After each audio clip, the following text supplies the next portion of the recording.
കടലിൽ നിന്നും പിടിച്ചെടുത്ത നല്ല പിടയ്ക്കുന്ന മീൻ, അതിനെ നമുക്കൊന്ന് ബേക്ക് ചെയ്തെടുത്താലോ? വലുപ്പമുള്ള 5 മീൻ ഞാനിവിടെ സെലക്ട് ചെയ്തെടുത്തിട്ടുണ്ട്.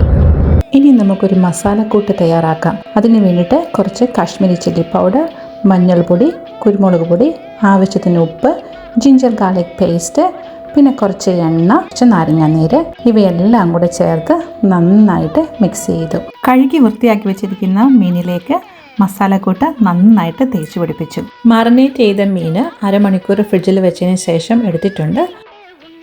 പ്രീഹീറ്റ് ചെയ്ത അവനിലേക്ക് നമുക്കിത് മാറ്റാം. കുറച്ച് എണ്ണയൊന്ന് സ്പ്രേ ചെയ്ത് കൊടുക്കാം. കുക്കിംഗ് ടൈം നിങ്ങളുടെ അവൻ്റെ ഹീറ്റിംഗ് അനുസരിച്ച് വ്യത്യാസം കാണും. മീൻ ഡ്രൈ ആവാതിരിക്കാനായിട്ട് പകുതി വേവാകുമ്പോൾ കുറച്ച് എണ്ണയൊന്ന് സ്പ്രേ ചെയ്ത് കൊടുക്കുക. അങ്ങനെ നമ്മുടെ ബേക്ക് ചെയ്ത സ്വാദിഷ്ടമേറിയ മീൻ ഇവിടെ റെഡി ആയിട്ടുണ്ട്. Enjoy. Thank you for watching.